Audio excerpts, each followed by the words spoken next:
આમોદ ખાતે ભગવાન બિરસા મુંડાની પ્રતિમાનું અનાવરણ કરવામાં આવ્યું હતું।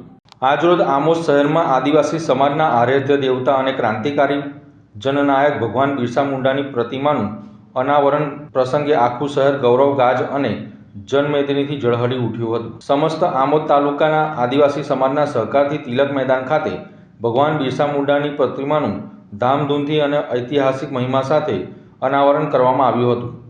આ કાર્યક્રમ માત્ર પ્રતિમા અનાવરણ નહીં પરંતુ આદિવાસી અસ્તિત્વ અને સંઘર્ષ તથા સ્વાભિમાનનો પ્રચંડ ઘોષ હતો। આમોદ એપીએમસી માર્કેટથી લઈ 4 રસ્તા સુધી માનવ મેદની ઉમટી પડી હતી। આમોદ તાલુકાના 56 ગામડાઓ સહિત ભરૂચ જિલ્લાભરમાંથી હજારોની સંખ્યામાં આદિવાસી ભાઈ બહેનો અને લોકો હાજર રહી સમાજની એકતાનું શક્તિશાળી પ્રદર્શન કર્યું હતું। ભવ્ય શોભાયાત્રા, સુપર ઝંકાર બેન્ડ, ઢોલ નગારા, તાલ અને એક જ ચાલે આદિવાસી ચાલેના ગગનભેદી નારાઓ સાથે આખું આમોદ આદિવાસી યુવક યુવતીઓ પરંપરાગત વેશભૂષામાં ઝૂમી ઉઠ્યા હતા। આ પ્રસંગે ભરૂચ જિલ્લા સાંસદ શ્રી મનસુખ વસાવાએ ભગવાન બિરસા મુંડાના જીવન સંઘર્ષ અને બલિદાન તથા શહાદતને યાદ કરીને આદિવાસી સમાજને શિક્ષણ, સંગઠન અને સ્વાભિમાન દ્વારા આગળ વધવાની શક્તિશાળી અપીલ કરી હતી। આઝાદીની લડાઈમાં અનેક લોકોએ આઝાદીની લડાઈ લડી, એમાં આદિવાસી યુવાન બિરસા મુંડા પણ ઝારખંડમાંથી યુવાનોની સેના તૈયાર કરી, તીરકામઠાની સેના તૈયાર કરીને અંગ્રેજોની સામે લડ્યા। એમની તાકાત જોઈ અને જે યુવાનોની જે બિરસા મુંડાની જે બ્રિગેડ હતી એના તીરકામઠા સાથેનું યુદ્ધની તાકાત જોઈને અંગ્રેજોએ એમની ધરપકડ કરીને એમની સાથે દગો કર્યો અને એમને મારી નાખ્યા। એવો ઇતિહાસ આ બિરસા મુંડાના જીવનમાંથી આદિવાસી સમાજે ઘણી બધી પ્રેરણા લેવાની છે।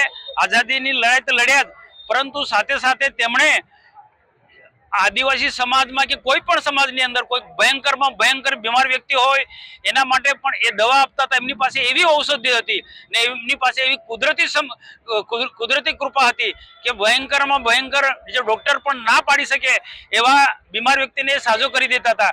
એટલે એને લોકો ભગવાન બિરસા મુંડા તરીકે માનતા હતા। બિરસા મુંડાએ ઓછી ઉંમરમાં 21 થી 25 વર્ષની ઉંમરમાં ખૂબ ક્રાંતિકારી કામ કર્યું। એને આદિવાસી સમાજના ઉત્થાન માટે બહુ સારી ઉચ્ચ કક્ષાની વાત કરી। એમણે તે વખતે કહ્યું, 18મી સદીમાં કહ્યું હતું, આ દેશ ગુલામ હતો ત્યારે એમ કહ્યું હતું કે આદિવાસીનો સાચો વિકાસ કરવો હોય તો આદિવાસી કેટલાક એમના કુરિવાજો છે, અંધશ્રદ્ધા છે, કેટલાક જે વ્યસનો છે, અંધશ્રદ્ધા કુરિવાજોના વ્યસનો છોડી અને અંગ્રેજી શિક્ષણ લેવું પડશે।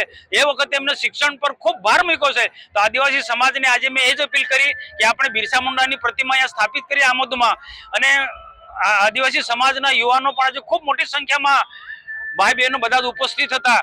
તો બિરસા મુંડાના જીવનમાંથી આપણે સૌએ પ્રેરણા લેવી જોઈએ અને સાચા અર્થમાં આદિવાસીના વિકાસ માટે દેશના પ્રધાનમંત્રી અને ગુજરાતના માનનીય મુખ્યમંત્રી ભૂપેન્દ્રભાઈ પટેલ સાહેબ પણ અનેક પ્રકારની બધી યોજના લઈને ચાલે છે।